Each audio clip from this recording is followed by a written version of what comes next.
यहां तक कुछ पूछना हो तो पूछ सकते हो।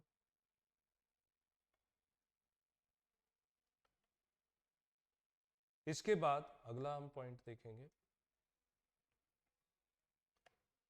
कि एटमॉस्फेयर में जो गैसें पाई जाती हैं, तो वो जो गैसें हैं उन गैसों की अपनी कुछ विशेषताएं, छोटे छोटे उनके गुण फीचर देख सकते हैं। जैसे सबसे ज्यादा मात्रा में मिली थी नाइट्रोजन। तो नाइट्रोजन एक ऐसी गैस है जिसमें किसी भी प्रकार की कोई गंध नहीं होती है, ऑर्डरलेस। कोई किसी भी प्रकार का इसमें स्वाद नहीं होता है, टेस्टलेस। कलरलेस यानी कि कलर इसमें कोई भी नहीं होता है। और ये सभी लिविंग एंटिटीज के लिए आवश्यक है, चाहे पेड़ पौधे हों चाहे एनिमल हो, सभी को ये नाइट्रोजन चाहिए। किस रूप में? प्रोटीन के रूप में इसकी आवश्यकता होती है। ठीक, प्रोटीन हमें डायरेक्ट हम कंज्यूम नहीं कर सकते, तो ये प्रोटीन हमें कैसे मिलती है? जैसे हम ऑक्सीजन लेते हैं इनहेल करके, उस प्रकार से नाइट्रोजन का उपयोग हमारी बॉडी नहीं कर सकती। पहले इस नाइट्रोजन को जो पेड़ पौधे होते हैं उनमें ये मिट्टी के द्वारा, मिट्टी में होगा फिक्सेशन, स्थिरीकरण, उनकी जड़ों के माध्यम से ये पौधों में जाती है, पौधों में ये कन्वर्ट हो जाती है प्लांट प्रोटीन में। और उसके बाद उन पौधों का प्रयोग जो भी एनिमल करेगा तो उसकी बॉडी में ट्रांसफर हो जाती है और वहां जाकर के ये एनिमल प्रोटीन बन जाती है। तो बॉडी में इसका काम है कोशिकाओं का निर्माण करना, उन कोशिकाओं को रिपेयर करना, तो इसलिए ये महत्वपूर्ण हो जाती है। वस्तु, कोई भी ऑब्जेक्ट, जैसे टेम्परेचर ज़्यादा होता है तो हो सकता है उसका इग्निशन पॉइंट आग लग जाए, तो सामान्यतः किसी भी वस्तु को तेजी से जलने से बचाती भी है। वायुमंडल में प्रतिशत सबसे ज़्यादा है। दूसरी महत्वपूर्ण गैस ऑक्सीजन, जिसे प्राणवायु कहते हैं, इसके बारे में सभी जानकारी आपके पास है। तीसरी जो महत्वपूर्ण गैस है CO2। तो कार्बन डाइऑक्साइड, कार्बन डाइऑक्साइड पूछा जाए कि ये बताओ हमारे एटमॉस्फेयर में सबसे हैवी, सबसे भारी गैस कौन सी है, तो सबसे भारी गैस जो आती है वो आती है कार्बन डाइऑक्साइड। ये ग्रीन हाउस गैस है, ग्लोबल वार्मिंग के लिए रेस्पॉन्सिबल होती है, क्योंकि सूर्य से आने वाली रेडिएशन को आने तो देती है लेकिन यहां से उन्हें बाहर नहीं निकलने देती है। ठीक है, कितनी मात्रा है? 0.03% के पास पाई जाती है। ये पेड़ पौधों के लिए आवश्यक है क्योंकि उनका जो फोटोसिंथेसिस, भोजन बनाने की प्रक्रिया है, उसमें ये महत्वपूर्ण भूमिका निभाती है, बिना उसके ये नहीं हो सकता। ठीक, ये याद रहेगा। इसके बाद आगे देखते हैं। तो उसके पहले वे लोग जिन्होंने अनअकैडमी प्लस ज्वाइन नहीं किया है वो ज्वाइन कर सकते हैं, referral code Mukesh live use कर सकते हैं। बेनिफिट क्या रहता है कि पूरा का पूरा सिलेबस इसी प्लस कोर्स में कंप्लीट होता है, फ्री क्लास में सिलेबस कंप्लीट नहीं होता है। बैच कोर्सेज चलते हैं जिसमें एक से ज़्यादा टीचर आपको पढ़ाएगा, लॉन्ग ड्यूरेशन होगा, सिलेबस कंप्लीट होता है। इंडिविजुअल क्लासेस रहती हैं, काफ़ी डीप नॉलेज उसमें दिया जाता है। डाउट क्लियरिंग सेशन चलते हैं हर 3 लेक्चर के बाद, पोल कमेंट क्विज से आप इंटरेक्ट कर पाते हैं। सब्सक्रिप्शन है तो किसी भी टीचर की किसी भी कोर्स में आप अपीयर हो सकते हैं। ऑफलाइन क्लास भी देख सकते हैं, PDF नोट्स आपके रिवीजन के काम आते हैं।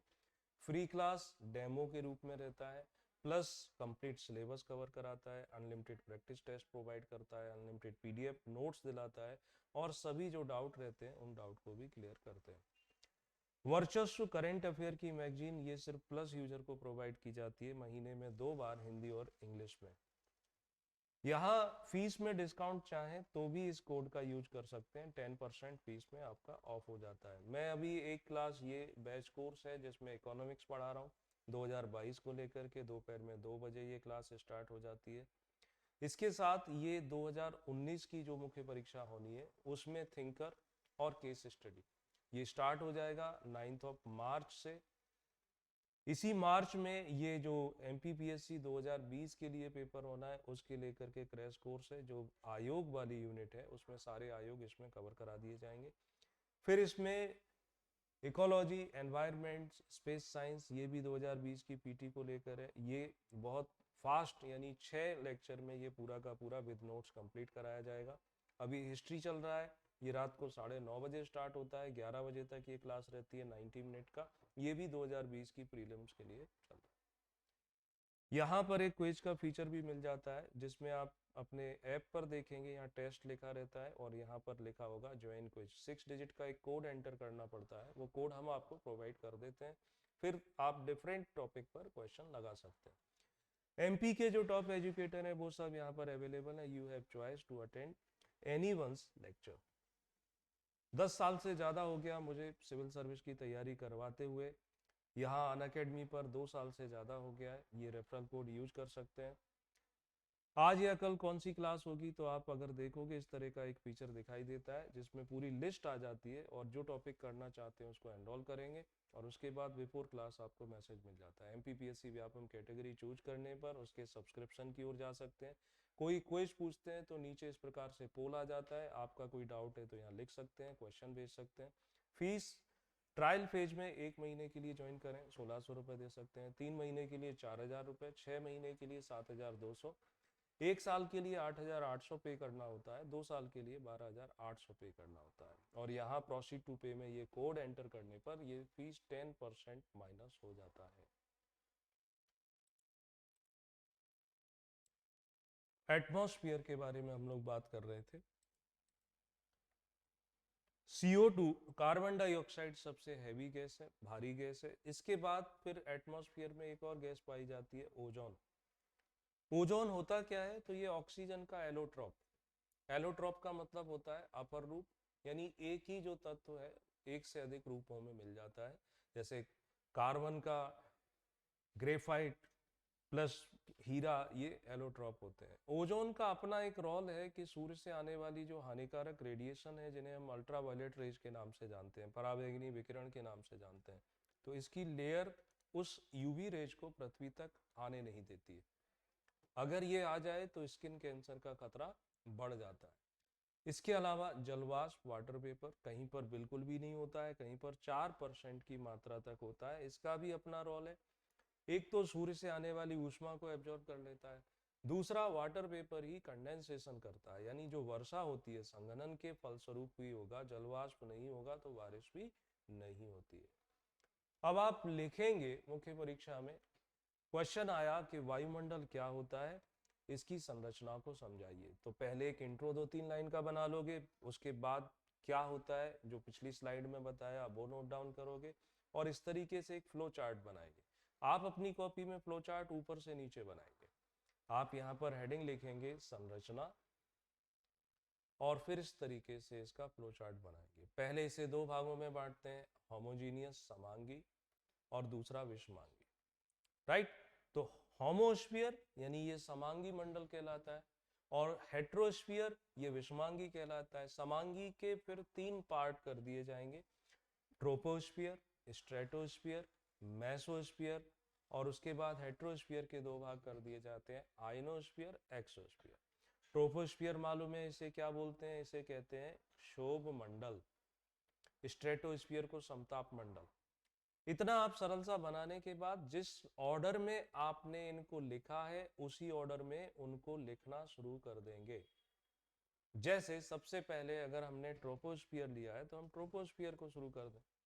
आप चाहें तो फ्लो हेडिंग डाल लें वायुमंडल की संरचना, फिर ये 2-3 पॉइंट लिख सकते हो कि पृथ्वी की सरफेस से लेकर के जो हाईएस्ट यानी जो अपर लेयर होती है वहां तक ये डिस्ट्रीब्यूटेड है, फैला हुआ है। किस तरीके से? कंसेंट्रिक लेयर के रूप में।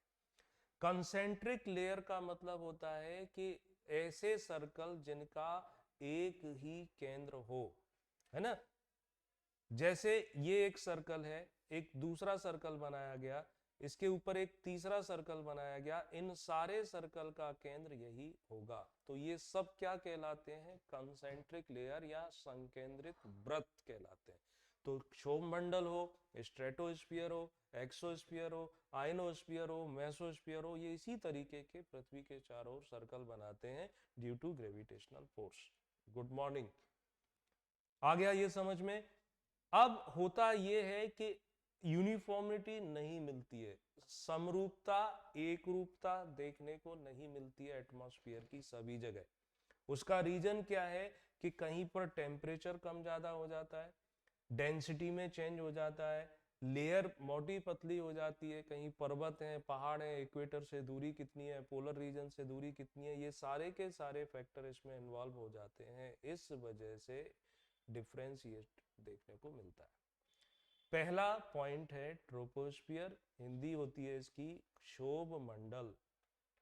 पृथ्वी की सरफेस से सबसे पहला जो एटमॉस्फेयर की लेवल है उसको हम ट्रोपोस्फियर के नाम से जानते हैं। ये ग्राफ अगर बना देते हो आप तो आपको निश्चित ही अच्छे मार्क्स मिलेंगे मुख्य परीक्षा में। अगर ये ग्राफ आप एक ही बार बनाओ, बार बार मत बनाओ, लेकिन अगर ग्राफ नहीं बना पाते हो और दूसरे किसी स्टूडेंट ने बना दिया है तो अच्छे नंबर बोले जाएगा, आपके हिस्से में औसत मार्किंग होती है। इस ग्राफ को बनाना बहुत सरल है। इसमें क्या किया जा रहा है कि इस वाले बेस पर टेम्परेचर को मेंशन कर रहे हैं और ये वाला जो है इसे हाइट के रूप में दिखाया जा रहा है, राइट। अब यहाँ पर अगर आप देखोगे सेल्सियस में टेम्परेचर, जैसे ये 0 यहाँ लिखा हुआ है, 0 के बाद 10, 20, 30, 40, 50 ये बढ़ जाता है और 0 से हम माइनस की ओर चला गया है, -10 माइनस, और ये हाइट है 0 किलोमीटर, 10 किलोमीटर, 20, 30 और ऊपर की ओर दिया जा रहा है। ग्राफ कौन सा है?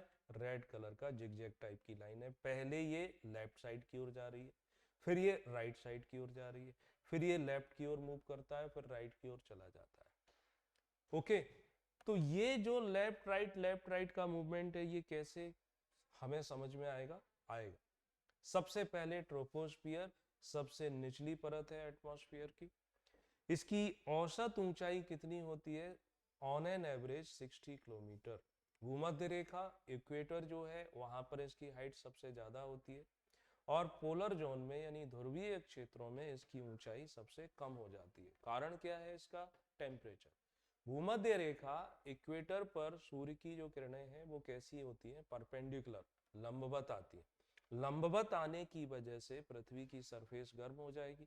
सरफेस गर्म होगी तो उसके कांटेक्ट में आने वाली एयर भी गर्म हो जाएगी और गर्म हवा ठंडी होती है, सॉरी हल्की हो जाती है, लाइट वेट हो जाती है, तो वो ऊपर उठ जाती है, तो वो ज्यादा ऊंचाई तक जा सकती है, इसलिए 18 किलोमीटर अप्रोक्स। ध्रुवों पर क्या है, कभी भी सूर्य का प्रकाश परपेंडिकुलर यानी लंबवत सीधा नहीं पहुंचता है। जब सीधा नहीं पहुंचता है तो वहां पर टेम्परेचर यानी सरफेस ठंडी होगी, बर्फ जमी रहती है, तो उसके कांटेक्ट में आने वाली एयर भी ठंडी हो जाती है। ठंडी एयर भारी होती है जो कि नीचे बैठी रहती है, इसलिए यहाँ पर हाइट कितनी देखने को मिली? 10 किलोमीटर। औसत निकालें तो 16 किलोमीटर। ठीक, जैसे जैसे हाइट बढ़ती है यानी आप ऊंचाई की ओर जाते हो ट्रोपोस्फियर में, वैसे इसका टेम्परेचर कम होता है। ये आप देखोगे कि ये ग्राफ सबसे पहले लेफ्ट की ओर मूव कर रहा है। लेफ्ट की ओर मूव करने का मतलब क्या हुआ कि ये टेम्परेचर में कमी दिखा रहा है, राइट। ऊंचाई बढ़ने के साथ इसके तापमान में कमी आती है। कितनी कमी आती है ये प्रीलिम्स में पूछ लेते हैं। तो 165 मीटर की ऊंचाई पर 1 डिग्री सेल्सियस टेम्परेचर कम हो जाता है। ये क्या कहलाता है? इसे बोलते हैं सामान्य ह्रास दर, नॉर्मल लैप्स रेट के नाम से जाना जाता है। ओके, ट्रोपोस्फियर में मौसम संबंधी जितने भी परिवर्तन हैं वो सब होते हैं। आंधी आना, तूफान आना, बिजली का चमकना, बादलों की गड़गड़ाहट, ये सारे के सारे जितने भी चेंज हैं वो सब इसमें हो जाते हैं। अब लास्ट में जहां ये ट्रोपोस्फियर समाप्त होगा, तो समाप्त होने पर जो लास्ट बाउंड्री बनती है उसे हम ट्रोपोपॉज के नाम से जानते हैं, क्षोभ सीमा के नाम से जानते हैं, जो 1.5 किलोमीटर की मोटाई यानी थिकनेस वाली होती है। ये इस बात का इंडिकेटर है कि पहला वाला जो लेयर था वो अब समाप्त हो गया। ओके, ये इस बात का इंडिकेटर हो जाता है। यहां तक कोई डाउट हो तो पूछ सकते हो। दूसरी लेयर जिसे बोलते हैं समताप मंडल या स्ट्रेटोस्फियर। समताप मंडल ये 18 किलोमीटर या 16 किलोमीटर से लेके 50 किलोमीटर की ऊंचाई तक फैला हुआ है। समताप मंडल से बहुत सारे स्टूडेंट में एक भ्रम हो जाता है कि अगर ये पूछा जाए कि इसमें ऊंचाई बढ़ने पर तापमान कैसा रहता है, उनका आंसर रहता है कि तापमान स्थिर रहता है। वो गलत है। इस ग्राफ में अब जैसे जैसे हाइट बढ़ती है, ये स्ट्रेटोस्फियर यानी समताप मंडल, ये ग्राफ राइट साइड की ओर मूव हो रहा है। दाईं ओर मुड़ने का मतलब ही हो जाता है कि तापमान में वृद्धि हो रही है। तो ऊंचाई बढ़ने के साथ साथ टेम्परेचर में वृद्धि होती है। क्यों होती है इसका भी रीजन इसमें हम पता कर सकते हैं। और उसका कारण है कि स्ट्रेटोस्फीयर में, समताप मंडल में ओजोन की लेयर पाई जाती है, ओजोन की परत पाई जाती है। ओजोन की परत सूर्य से आने वाले हानिकारक यूवी रेज को एब्जॉर्ब कर लेता है। तो यूवी रेडिएशंस इसमें बढ़ गए, इसलिए ऊष्मा आ गई, ऊर्जा आ गई, टेम्परेचर बढ़ जाता है। तो ऊंचाई बढ़ने के साथ साथ इसमें टेम्परेचर में वृद्धि होती है। स्ट्रेटोस्फीयर में मौसम साफ रहता है, आंधी तूफान बिजली वर्षा ये सब ट्रोपोस्फीयर में हो रहे थे, लेकिन स्ट्रेटोस्फीयर में ऐसा कोई भी चेंज नहीं होता है। इसलिए कमर्शियल एयरलाइंस के जो पायलट होते हैं वो अपने प्लेन को किस हाइट पर उड़ाना पसंद करते हैं, इसी स्ट्रेटोस्फीयर में उड़ाना पसंद करते हैं, राइट। तो ये प्रीलिम्स में पूछ लेते हैं और यहाँ आपको लिखने के काम आ जाएगा। अब स्ट्रेटोस्फीयर जहां समाप्त होगा वहां पर जो इसकी अंतिम बाउंड्री है उसे स्ट्रेटोपॉज कहते हैं। यहाँ पर विशेष प्रकार के दुर्लभ किस्म के बादल भी दिखाई देते हैं जो ट्रोपोस्फीयर में नहीं अपीयर होते। तो ये हो गया समताप मंडल। दो मंडल यहाँ कंप्लीट हो गए, पहले ट्रोपोस्फियर देन स्ट्रेटोस्फियर। इसमें टेम्परेचर कम हो रहा था और इसमें हाइट के साथ टेम्परेचर बढ़ रहा था। बढ़ने का कारण भी पता चल गया, कम होने का कारण भी पता चल गया। नेक्स्ट अगले पॉइंट पर चलते हैं। तीसरा आएगा मेसोस्फियर या मध्य मंडल। मध्य मंडल की हाइट, तो जहां स्ट्रेटोस्फीयर समाप्त हुआ था 50 किलोमीटर की हाइट पर, वहां से स्टार्ट करेंगे और ये कहां तक जाता है, 90 किलोमीटर की ऊंचाई तक जाता है। इसमें फिर ग्राफ देखो लेफ्ट साइड की ओर जा रहा है, मतलब ये जीरो से इधर जा रहा है, टेम्परेचर में कमी हो रही है। तो ऊंचाई के साथ साथ इसके तापमान में कमी होती जाती है। और कमी होने का कारण है कि यहाँ पर कोई ऐसा सोर्स नहीं है जो सूर्य से आने वाली रेडिएशन को एब्जॉर्ब करता हो। जैसे स्ट्रेटोस्फीयर में सोर्स था, ओजोन की लेयर थी, इस वजह से वहां टेम्परेचर बढ़ रहा था, लेकिन यहाँ ऐसा कोई पार्टिकल, एयर पार्टिकल, कोई विशेष गैस नहीं पाई जाती है जो सूर्य से आने वाली इस रेडिएशन को एब्जॉर्ब कर सके। तो ऊपर वाले लेवल पर यहाँ पर टेम्परेचर -110 डिग्री सेल्सियस तक पहुंच जाता है। ये पहला पार्ट हो गया कंप्लीट। कौन सा वाला, वायुमंडल का, जिसे हम समांगी मंडल कहते हैं, होमोस्फीयर, वो यहाँ पर हो गया कंप्लीट। अभी तक कोई भी किसी भी प्रकार का डाउट हो तो पूछ सकते हो, नहीं है तो आगे बढ़ते हैं। अब आते हैं हेट्रोस्फीयर में और उसमें पहला पार्ट ले लेते हैं आयन मंडल। चेतन नमस्कार, खुश रहिए। आयनोस्फीयर या आयन मंडल, इस ग्राफ में आप देखोगे कि ये राइट साइड की ओर मूव होता जा रहा है ना। तो यहाँ क्या है, कितने दूरी तक फैला हुआ है, 90 से लेकर के 400 किलोमीटर की ऊंचाई तक पाया जाने वाला वायुमंडल आयन मंडल के नाम से जाना जाता है, आयनोस्फीयर के नाम से जाना जाता है। इसकी विशेषता ये है कि ऊंचाई बढ़ने के साथ साथ इसका टेम्परेचर बढ़ता जाएगा। यहाँ पर जो भी पार्टिकल्स होंगे, हवा के जो कण होते हैं, वो किस रूप में टूट जाते हैं, वो चार्ज्ड पार्टिकल के रूप में डिवाइड हो जाते हैं, यानी आयन के रूप में कन्वर्ट हो जाते हैं। तो आयन इसमें पाए जाते हैं, इसलिए इसे आयनोस्फीयर कहते हैं। इसका अपना एक अलग विशेष महत्व है आयनोस्फीयर का, कि ये जो रेडियो सिग्नल होते हैं, रेडियो वेव्स, उनके ब्रॉडकास्टिंग में, उनके प्रसारण में सपोर्ट करते हैं। टेलीविजन ब्रॉडकास्टिंग में इनका कोई लेना देना नहीं, लेकिन ये रेडियो सिग्नल की ब्रॉडकास्टिंग में महत्वपूर्ण भूमिका निभाते हैं।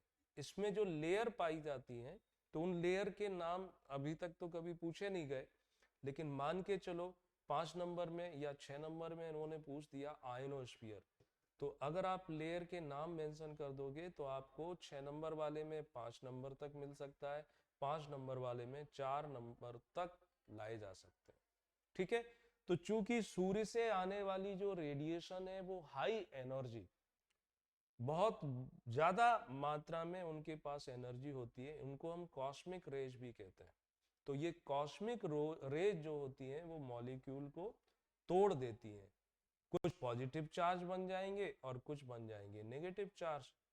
तो ये पॉजिटिव नेगेटिव की एक लेयर तैयार हो जाती है, जैसे एक positive positive positive, negative negative. तो नीचे से जो रेडियो सिग्नल भेजे जाते हैं इन्हीं से टकरा करके वापस पृथ्वी पर आ जाते हैं। तो वो जो लेयर है, डी लेयर, ई लेयर, एफ लेयर और जी लेयर, अभी तक वैज्ञानिकों ने जो पहचान की, डी लेयर, ई लेयर, एफ लेयर और जी लेयर के रूप में इनकी पहचान की गई। ये हमेशा नहीं दिखाई देती हैं। डे टाइम में डी लेयर अपीयर हो जाती है, ई लेयर भी अपीयर, डे टाइम में सारी लेयर अपीयर हो जाती हैं, लेकिन रात्रि के समय सिर्फ एफ और जी ये दो लेयर दिखाई देती हैं, बाकी और लेयर दिखाई नहीं देती है। राइट, अलग अलग हाइट पे मिल जाती हैं, अलग अलग प्रकार की जो रेडियो फ्रिक्वेंसी है उनके लिए काम करती है, medium frequency, high frequency, low frequency. तो आप नाम बस याद कर लें और कुछ नहीं। अगले पॉइंट पर चलें। लास्ट है, इसे कहते हैं एक्सोस्फीयर। एक्सोस्फीयर का मतलब क्या होता है? बाह्य मंडल या बहिर्मंडल, वायुमंडल का सबसे लास्ट वाला पार्ट है। 400 किलोमीटर से ऑनवर्ड्स यानी 400 किलोमीटर के बाद में जितनी भी हवा पाई जाती है उसे हम वायुमंडल कहते हैं, एक्सोस्फीयर कहते हैं। ऊंचाई के साथ साथ तापमान बढ़ता है। यहाँ पर हवा के पार्टिकल्स बहुत ही कम होते हैं, विरल मात्रा में पाए जाते हैं और धीरे धीरे ये वायुमंडल समाप्त हो जाएगा, स्पेस अंतरिक्ष की शुरुआत हो जाती है। तो ये हमने पूरे के पूरे पार्ट लिख लिए वायुमंडल के। वायुमंडल होता क्या है, इसको कैसे डिवाइड करेंगे, हर अलग अलग स्फीयर की अपनी विशेषताओं को समझ लिया। इसके आगे पढ़ने से पहले 1 मिनट का आवश्यक सूचना रहती है। जब ये सूचना देता हूं तो आधे लोग तो तुरंत भाग जाते हैं। सो अनलॉक कोड रहेगा, मुकेश लाइव आप यूज कर सकते हैं। यहाँ पर प्लस सब्सक्रिप्शन का मतलब है कि पूरी पढ़ाई इसी पे होगी। अधूरी पढ़ाई आप फ्री क्लास में कर सकते हो, लेकिन यदि कंप्लीट सिलेबस चाहिए तो आपको प्लस सब्सक्रिप्शन लेना पड़ता है। यहाँ पर लाइव क्लासेस रहती है, पहले से टाइम टेबल पूरा फिक्स होगा, कब कौन सा टॉपिक पढ़ाएंगे। बैच कोर्स, एक से ज़्यादा टीचर होगा। इंडिविजुअल क्लास अलग अलग टॉपिक की रहती है जिसमें डिटेल में पढ़ाया जाता है। डाउट क्लियरिंग सेशन चलते हैं। आप कैसे क्लास में इंटरेक्ट हो पाते हैं, तो पोल कमेंट क्विज में भाग लेकर के इंटरेक्शन बढ़ता जाता है, हमें भी जानकारी मिलती है कि किस बच्चे को कितना आता है कितना नहीं आता है। सब्सक्रिप्शन है तो फिर आप किसी भी टीचर की किसी भी क्लास में अपीयर हो पाते हैं, ऑफलाइन क्लास देख पाते हैं, पीडीएफ नोट्स डाउनलोड कर पाते हैं रिवीजन के पर्पज से। फ्री क्लास, इसमें सिलेबस लिमिटेड रहेगा, प्रैक्टिस टेस्ट भी लिमिटेड रहेंगे, पीडीएफ नोट्स भी कभी कभी मिलता है, डाउट सॉल्यूशन भी कभी कभी होते हैं, और प्लस में ये सारी चीज़ें अनलिमिटेड में कन्वर्ट हो जाती है। वर्चस्व करंट अफेयर की मैगजीन सिर्फ प्लस यूजर को प्रोवाइड की जाती है, पीडीएफ फॉर्मेट में, महीने में 2 बार, हिंदी और इंग्लिश दोनों में अवेलेबल रहती है। ये कोड यूज करके फीस में भी डिस्काउंट ले सकते हैं। एक बैच कोर्स जिसमें गौरव सर पढ़ाते हैं जियोग्राफी, भूपेश जी पढ़ाते हैं पॉलिटी और मैं पढ़ा रहा हूँ इसमें इकोनॉमिक्स, दोपहर में 2 बजे। थिंकर को लेकर केस स्टडी को कैसे सॉल्व किया जाए, ये फ्रूटफुल कोर्स रहेगा। लंबा कोर्स नहीं है, सिर्फ 7.5 घंटे की क्लास है जिसमें ये सारी चीजें कवर हो जाएंगी फॉर 19। इसी तरीके से ये भी 7.5 आवर की क्लास है। संविधान से, संविधान के बाहर से संबंधित जितने आयोग जो 2020 की पीटी में पूछे जाएंगे उनको कवर कर पाएंगे। Biology, biodiversity, ecology, environment, space science, इसको लेकर 6 घंटे में ये यूनिट कवर हो जाएगी। करंट में हिस्ट्री चल रहा है, ये खत्म होने वाला है, 8 तारीख को ये खत्म हो जाएगा। मिडिवल, एंशिएंट एंड मॉडर्न, तीनों पार्ट इसके कंप्लीट हो जाएंगे। एक क्विज का फीचर मिल जाता है, लाइव क्विज अगर आप ज्वाइन करना चाहें तो वो भी ज्वाइन कर सकते हैं। 6 डिजिट कोड एंटर करना होता है, वो हम आपको प्रोवाइड कर देते हैं। एमपी से जुड़े टॉप एजुकेटर हैं वो सब यहाँ पर अवेलेबल हैं। मुझे 10 साल हो गया है सिविल सर्विस की तैयारी कराते हुए, पोस्ट ग्रेजुएट हूँ, बीएड है, पीसीएम से ग्रेजुएशन किया हुआ है, 10 साल से ज़्यादा का अनुभव है, ऑफलाइन ऑनलाइन दोनों प्रकार की क्लासेस में देख सकते हो। आज या कल कौन सी क्लास होगी वो भी आपको आपकी स्क्रीन पर दिखाई देती है।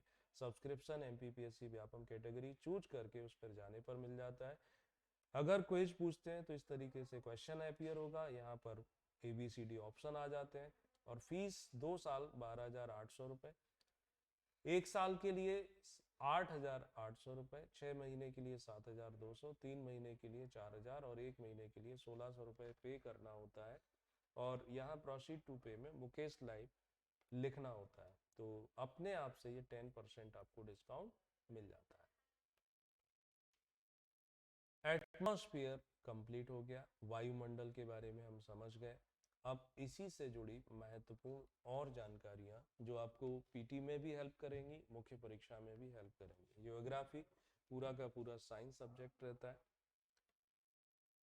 ऑरोरा पूछा जाएगा, ऑरोरा क्या होता है? ऑरोरा ये नॉर्थ पोल और साउथ पोल पर इस तरीके की ये फ्लोरोसेंट कलर की लाइट जो है वो चमकती हुई दिखाई देती है। ये जो फ्लोरोसेंट कलर की लाइट है सिर्फ उत्तरी और दक्षिणी ध्रुव पर दिखाई देती है। और कहाँ दिखाई देती है? एक्सोस्फीयर में। एक्सोस्फीयर की हाइट पर ये मिलती है। तो ये ऑरोरा एक्चुअल में है क्या कि सूर्य जो है, सूर्य पर कौन सी रिएक्शन चलती है? न्यूक्लियर फ्यूजन रिएक्शन, नाभ की संलयन रिएक्शन होती है। हाइड्रोजन हाइड्रोजन आपस में कंबाइंड होकर के किस में बदल जाती है? हीलियम में। और इस प्रोसेस में इनॉर्मस एनर्जी रिलीज होती है, असीमित मात्रा में ऊर्जा बाहर निकलती है। तो सूर्य पर परमाणुओं का एक प्रकार से बवंडर तूफान चलता रहता है। कभी कभी ये जो तूफान है ये सूर्य के सरफेस को छोड़ करके बाहर आउटर स्पेस में चला जाता है। तो ये जो तूफान है एक प्रकार से सोलर फ्लेयर्स यानी लपटें हैं, सौर ज्वालाएं हैं। तो सौर ज्वालाएं स्पेस में चली जाती हैं। जब कभी पृथ्वी के ग्रेविटेशनल फोर्स में आ जाती हैं तो ये कलर्ड यानी रंगीन प्रकाश के रूप में दिखाई देती है। इसी को हम ऑरोरा कहते हैं। उत्तरी ध्रुव पर और दक्षिणी ध्रुव पर, तो उत्तरी ध्रुव पर इसे ऑरोरा बोरियालिस कहा जाता है और दक्षिणी ध्रुव पर इसे ऑरोरा ऑस्ट्रेलिस कहते हैं। ये 3 नंबर का या ऑब्जेक्टिव से संबंधित क्वेश्चन हो जाता है। फिर आपसे पूछा जा सकता है कि solar radiation, heat insolation, heat budget क्या होते हैं? 3-3 नंबर में आने वाले ये पॉइंट है। सूर्यातप, सोलर रेडिएशन, तो सोलर रेडिएशन यानी सूर्य से प्राप्त होने वाले radiation, gamma, X rays, infrared, ultraviolet, ये जितने भी प्रकार के रेडिएशन होते हैं उनको हम सूर्य से प्राप्त होने वाले रेडिएशन को सोलर रेडिएशन बोल देते हैं। हीट इंसोलेशन यानी सूर्य से पृथ्वी तक जितने रेडिएशन ऊर्जा लेकर आते हैं, जितनी ऊर्जा आ जाती है उसे हम बोलते हैं हीट इंसोलेशन या सूर्यातप। ये किस फॉर्मेट में आती है? तो ये माइक्रोवेव्स के रूप में आती है, सूक्ष्म तरंगों के रूप में ये प्राप्त होती है। अब पृथ्वी की सरफेस पर किस रेट यानी किस दर से ये ऊर्जा प्राप्त होती है? तो 1.94 कैलोरी प्रति वर्ग सेंटीमीटर, यानी 1 स्क्वायर सेंटीमीटर एरिया पृथ्वी का 1 मिनट में 1.94 कैलोरी ऊष्मा रिसीव कर लेता है। ये पूछा जा सकता है कि सोलर कांस्टेंट किसे कहते हैं, सौर स्थिरांक किसे कहते हैं? तो सौर स्थिरांक यही है, 1.94 कैलोरी जो ऊर्जा प्राप्त हुई उसे को हम सोलर कांस्टेंट के नाम से जानते हैं। याद रहेगी, ये याद रहना चाहिए आप लोगों को। ओके,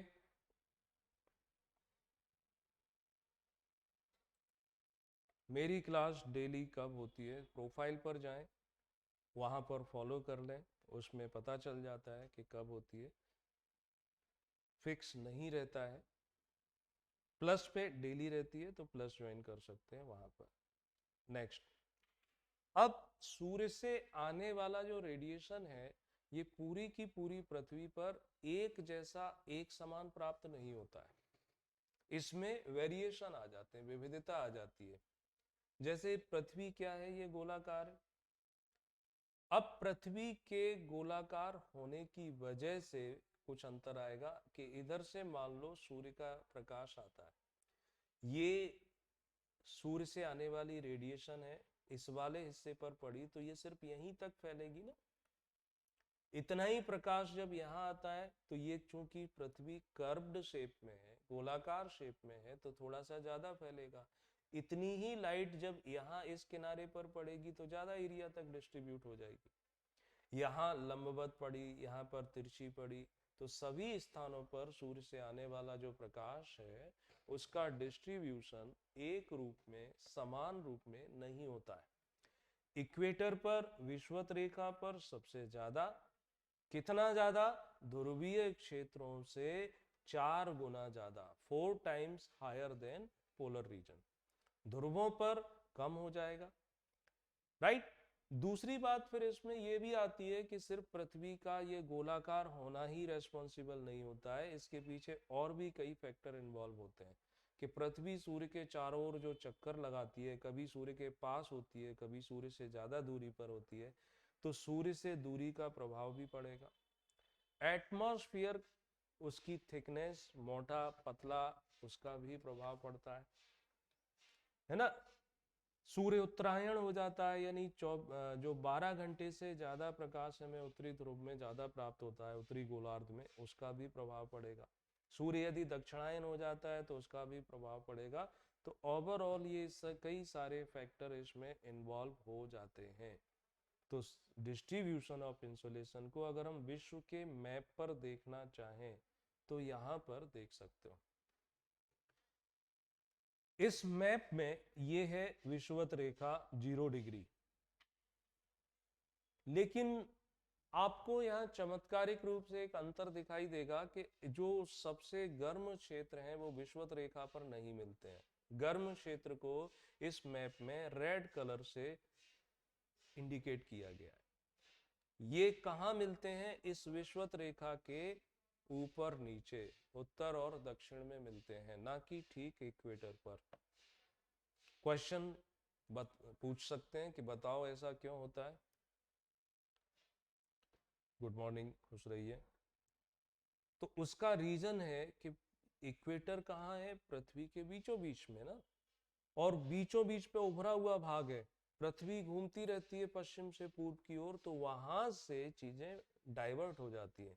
इसलिए जो गर्म स्थान है वो 0 डिग्री पर ना होकर के ट्रॉपिक ऑफ कैंसर, कर्क रेखा के पास, या ट्रॉपिक ऑफ कैप्रिकॉर्न, मकर रेखा के पास में प्राप्त होते हैं। नेक्स्ट, अगला है हीट बजट, पृथ्वी का ऊष्मा बजट। बजट जैसे मध्य प्रदेश का बजट कल रखा गया, भारत का बजट 1 फरवरी को रखा गया। वो बजट आर्थिक बजट था, उसमें पैसे के लेन देन की बात की गई थी कि कितना पैसा आया और कितना खर्च हुआ। बस इसी प्रकार से ये भी बजट ही है, मगर यहाँ पर मुद्रा के स्थान पर क्या चेक किया जाता है? कितनी ऊर्जा आई और कितनी ऊर्जा चली गई, कहाँ से? सूर्य से। कहाँ पर?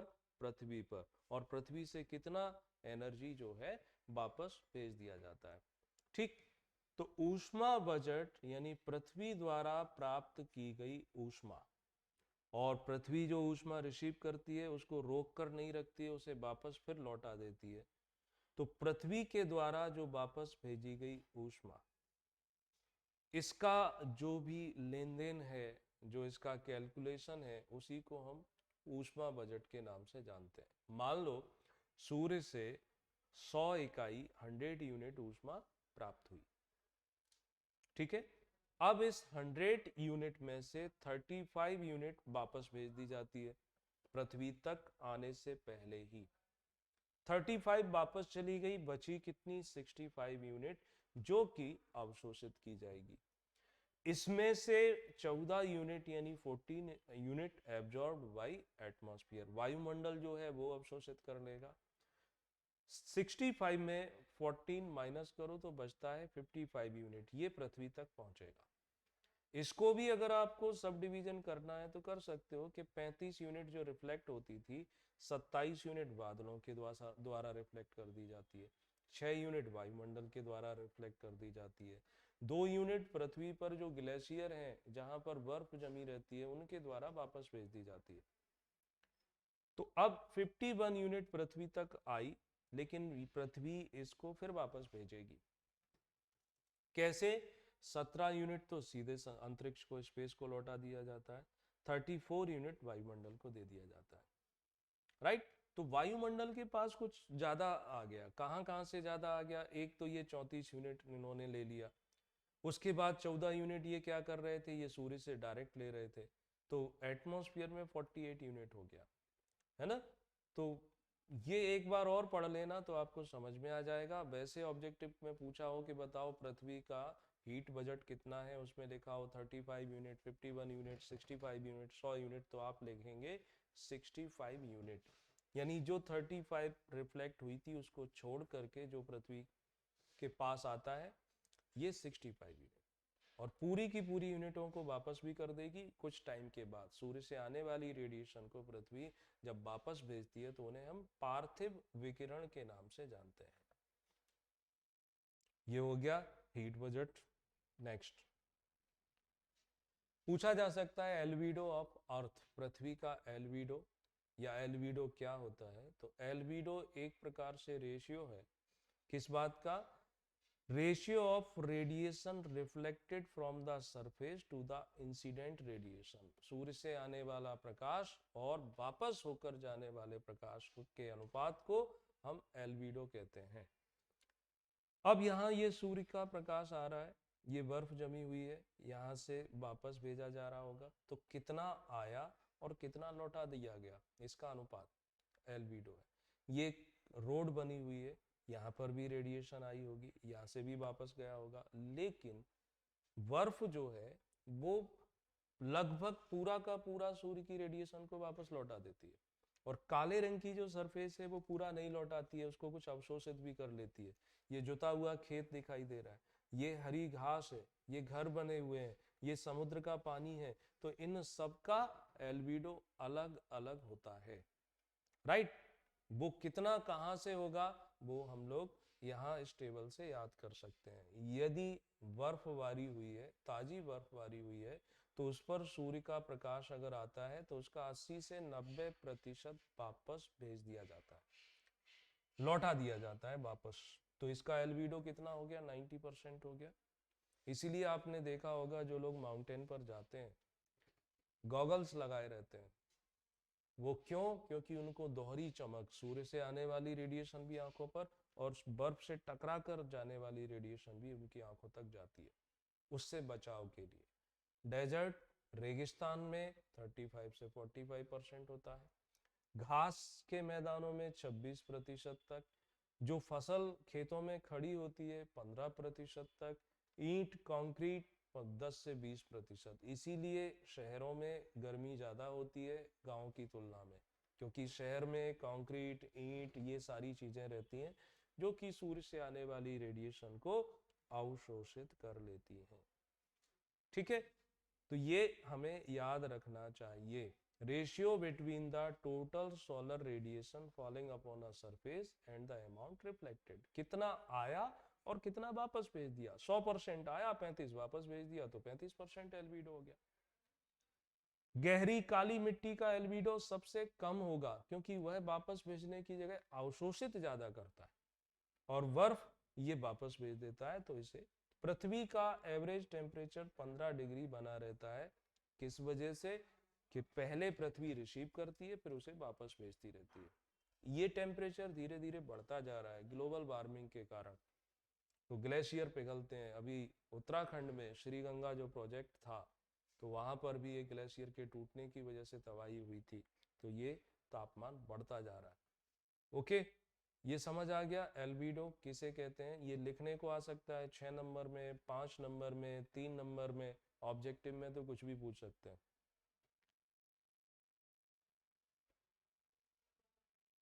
नेक्स्ट, अब आते हैं वायुमंडलीय दाब, एटमॉस्फेरिक प्रेशर।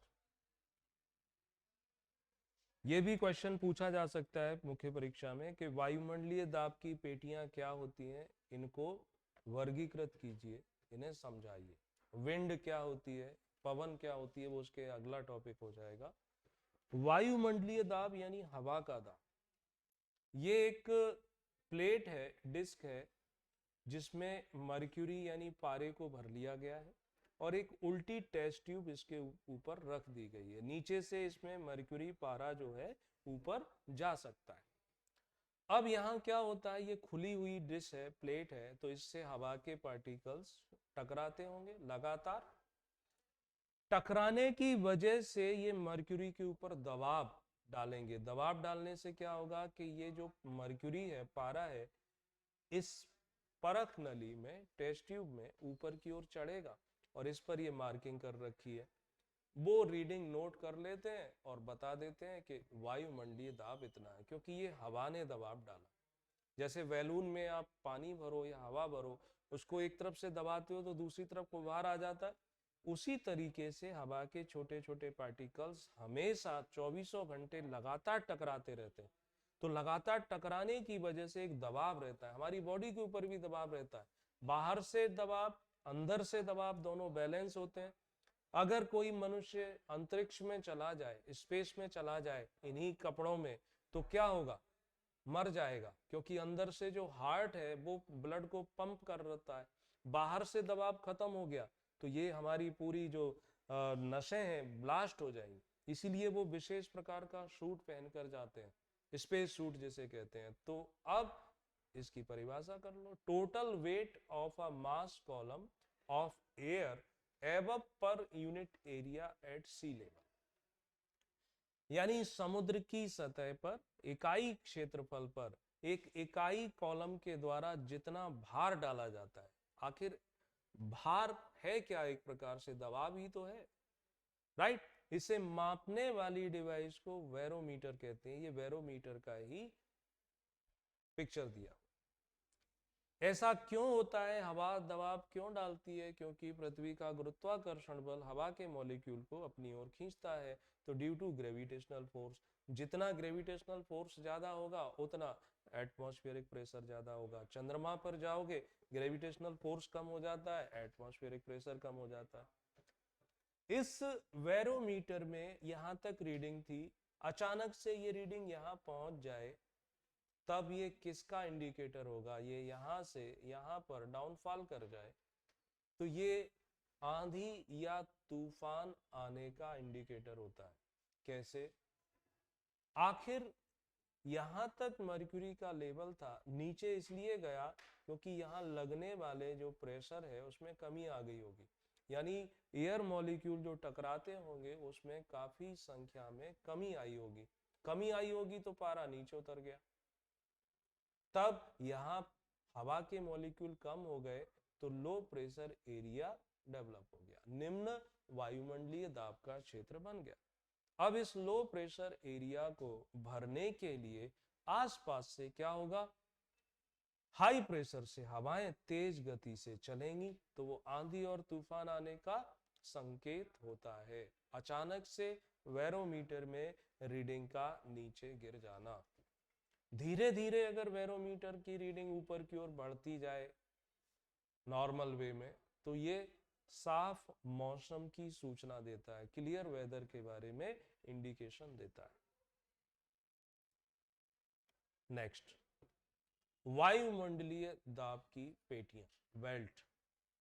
तो वायुमंडलीय दाब की जो पेटियां हैं, यानी ये पृथ्वी के ऊपर हवा का जो दाब है एक समान नहीं होता है, कहीं पर ज्यादा होगा, कहीं पर कम होगा, यानी इनकी डेंसिटी में कमी पाई जाती है। तो इसको भी हम दो भागों में बांट सकते हैं, एक वर्टिकल डिवीजन होता है और दूसरा हॉरिजेंटल, ऊर्ध्वाधर और क्षैतिज। ऊर्ध्वाधर का मतलब है ऊपर से नीचे की ओर, नीचे से ऊपर की ओर जाना। जैसे जैसे पृथ्वी की सतह से आप ऊपर की ओर जाते हो, जैसे अभी हमने troposphere, stratosphere, mesosphere, ionosphere, exosphere में देखा, हवा का जो घनत्व है कम होता जाता है, ठीक। और जैसे जैसे नीचे की ओर आते जाते हैं हवा का घनत्व बढ़ता जाता है।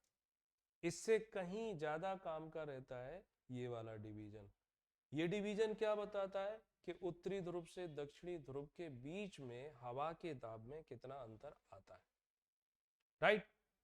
तो वो जो हवा के दाब में अंतर है उसको हम इस डायग्राम से समझ सकते हैं। ये है नॉर्थ पोल। सबसे पहले क्या करें, बीच का विषुवत रेखा ले लेते हैं, है ना। ये है विषुवत रेखा वाला जोन, 0 डिग्री से होकर काल्पनिक इमेजिनरी लाइन जो है, जैसे इक्वेटर, भूमध्य रेखा, विषुवत रेखा, क्योंकि ये पृथ्वी को बराबर 2 भागों में बांट देती है। इस लाइन पर सूर्य का प्रकाश हमेशा लंबवत पड़ता है, परपेंडिकुलर पड़ता है। सूर्य का प्रकाश जब सीधा पड़ेगा, सूर्य की किरणें सीधी आएंगी, तो यहाँ की सरफेस गर्म हो जाएगी। गर्म सरफेस के संपर्क में आने वाली एयर भी गर्म हो जाएगी। गर्म एयर हल्की होती है, तो वो एयर क्या होगी, ऊपर की ओर उठती जाएगी। अब यहाँ यदि आप अपना बैरोमीटर रखकर चेक करेंगे, तो जब हवा की मात्रा कम हो गई, हवा का घनत्व तो कम हो गया, तो यहाँ पर लो प्रेशर एरिया बनेगा ना, यानी निम्न वायुमंडलीय दाब का क्षेत्र बन जाता है। तो ये वाला जोन क्या कहलाता है, लो प्रेशर एरिया। इसे इक्वेटोरियल लो प्रेशर बेल्ट के नाम से भी जानते हैं, विषुवत रेखीय निम्न वायु दाब का क्षेत्र कहते हैं। अब क्या हुआ, पृथ्वी घूम भी रही है अपनी धुरी पर ऑन एक्सिस, पश्चिम से पूर्व की दिशा में लगातार। ये जो हवा थी, ये यहां से बीच वाले भाग से ऊपर उठी है। जैसे जैसे हवा ऊपर उठेगी, उसका तापमान कम होगा, राइट। तापमान में कमी आएगी। तो तापमान में कमी आने के साथ साथ हवा कैसी हो जाएगी, भारी हो जाएगी। ठंडी हवा भारी होती है, तो वो नीचे आने की कोशिश करेगी, लेकिन नीचे इस जगह पर लौट के नहीं आएगी, क्योंकि नीचे फिर वही हीट मिल रही है। तो वो क्या करती है, बीच वाले भाग से ऊपर उठी, दोनों तरफ नीचे उतरती है। दोनों तरफ का मतलब है ये कर्क रेखा वाले जोन में और ये मकर रेखा वाले जोन में। इस वाले भाग में ऊपर से नीचे की ओर बैठती जाती है। तो यहां पर क्या हुआ, यहां दोनों तरफ बन जाता है हाई प्रेशर, उच्च वायु दाब का क्षेत्र बन जाता है। तो ये समझ आ गया, यहां से हवा नीचे बैठी, यहां से नीचे बैठी, दोनों तरफ हाई प्रेशर बेल्ट क्रिएट हो गया। जैसे ये एक्सप्लेनेशन था थर्मल, ऊष्मा के आधार पर, इसी तरीके से यहाँ पर ये जो ध्रुवीय जोन है 90 डिग्री और 80 डिग्री के बीच वाला, 90 डिग्री साउथ और 80 डिग्री साउथ वाला, यहाँ कभी भी सूर्य का प्रकाश सीधा नहीं पहुंचता। जब सूर्य का प्रकाश सीधा नहीं पहुंचता है, तो यहाँ पर क्या होगा, गर्मी नहीं होगी, सर्दी होगी, सतह ठंडी होगी, तो हवा भी ठंडी होगी, तो हवा भारी होगी, यानी यहाँ पर हाई प्रेशर बन जाएगा दोनों जगहों पर। तो पहला जो जोन बनता है 0 डिग्री से 10 डिग्री उत्तर 10 डिग्री दक्षिण वाला, इसे क्या कहते हैं, वायुमंडलीय निम्न वायुदाब का क्षेत्र। इसी को डोल्ड्रम जोन भी कहते हैं। यहाँ हवा का मूवमेंट बहुत खराब होता है, कम होता है, रहने लायक नहीं होता है। दूसरा जो मैंने बताया था हाई प्रेशर बेल्ट, यानी जो कर्क रेखा के आसपास बना था, 23.5 डिग्री उत्तरी अक्षांश से लेकर 35 डिग्री उत्तरी अक्षांश, 23.5 डिग्री दक्षिणी अक्षांश से लेकर 35 डिग्री दक्षिणी अक्षांश के बीच में जो विषुवत रेखा से उठने वाली हवा यहाँ आकर बैठती है, तो हाई प्रेशर बनता है। यहीं पर हॉर्स लैटिट्यूड्स भी पूछे जाते हैं, अश्व अक्षांश। तो अश्व अक्षांश क्या होते थे कि पुराने समय में अरब के जो व्यापारी थे, वो पाल वाली नाव से घोड़े लाते ले जाते थे। अब ऊपर से हवा बैठने लगती थी, तो नाव डूबने लगती थी, तो वो कुछ घोड़ों को समुद्र में फेंकते थे, इसलिए उसका नाम पड़ गया हॉर्स लैटिट्यूड। ओके,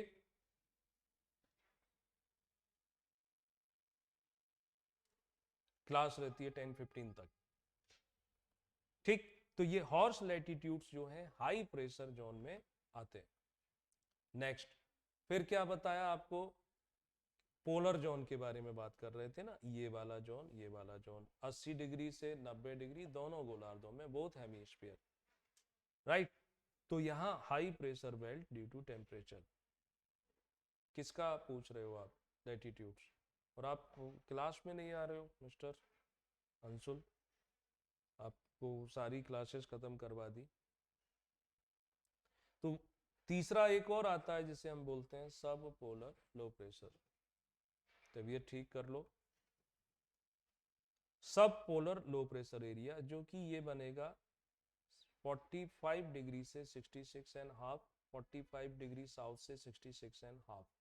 यहाँ पर फिर हाई प्रेशर, ये बना था हाई हाई, तो इसके पास में ये लो प्रेशर जोन बन जाता है, पृथ्वी के घूमने के कारण बन जाता है ना। तो ओवरऑल अगर आप देखोगे तो 7 बेल्ट पृथ्वी की सतह पर बनती हैं। कौन कौन सी 7 बेल्ट बनी? अगर उत्तरी ध्रुव से स्टार्ट करो तो हाई प्रेशर, फिर लो प्रेशर, फिर हाई प्रेशर, फिर लो प्रेशर, फिर हाई प्रेशर, फिर लो प्रेशर, फिर हाई प्रेशर, यानी ऑल्टरनेट वेज में हाई से नीचे हाई तक पहुंच जाते हैं। हॉर्स लैटिट्यूड्स के जो अक्षांश हैं वहाँ पर 35 डिग्री भी लिखा मिल सकता है, 40 डिग्री भी अप्रोक्स लिखा मिलता है, तो उसे हॉर्स लैटिट्यूड्स के नाम से ही जानते हैं, क्योंकि ये कर्क रेखा वाले जोन में आता है। जहां ये वाला हाई प्रेशर जोन बनेगा, ये वाला दोनों तरफ, इसी से संबंधित नियर अबाउट जो है उन्हें हम हॉर्स लैटिट्यूड्स के नाम से जानते हैं। तो यहाँ पर देखोगे ये हाई प्रेशर, फिर ये लो प्रेशर, ये high pressure, low pressure, high pressure, low pressure, high pressure. ठीक है। यहाँ पर आपसे ये भी पूछ सकते हैं सेल के बारे में, तो देखना ये हेडली सेल है। हेडली सेल कहाँ पर है? इक्वेटर से इस वाले जोन के बीच में, यानी यहाँ का ये साइक्लिक मूवमेंट, यहाँ हाई प्रेशर था, यहाँ लो प्रेशर था, हाई से लो की ओर हवा चल रही थी, यहाँ से हवा ऊपर उठ रही थी, यहाँ पर उतर रही थी, तो एक चक्र बन रहा है। ऐसे ही ये चक्र इस दक्षिणी गोलार्ध में बन रहा है, तो इसे नाम दिया गया है हेडली सेल। दूसरा यहाँ पर फेरल सेल लिखा हुआ है। फेरल सेल ये हाई प्रेशर है, ये लो प्रेशर है, तो हाई से लो की ओर हवा चलती है, यहाँ से ऊपर उठती है, और ये एक चक्र बन गया, इसे फेरल सेल। यहाँ पर दक्षिणी गोलार्ध में ये वाला फेरल सेल कहलाएगा, और ये पोलर सेल है, ध्रुवीय वाला, दोनों तरफ आता है। तो ये ऑब्जेक्टिव में पूछे जा सकते हैं, हेडली सेल क्या है, पोलर सेल क्या है, फेरल सेल क्या है। तो एटमॉस्फेयर का क्लासिफिकेशन, वायुमंडलीय दाब का क्लासिफिकेशन होने के बाद अब जो बचेगा वो रहेगा वायुमंडलीय पवन, ये पवनों के बारे में कि विंड क्या होती है, इनके टाइप्स क्या होते हैं, उनको लेकर के। तो इसके लिए अलग से क्लास शेड्यूल कर लूंगा, वहां पर आप इसे देख सकते हो। ज्वाइन करने के लिए ये रेफरल कोड यूज कर सकते हैं। इसके फीचर आपको बता दिए। पूरा कोर्स पढ़ना है तो फिर इसी में आपको आना पड़ता है। सो आज के लिए इतना। Thank you.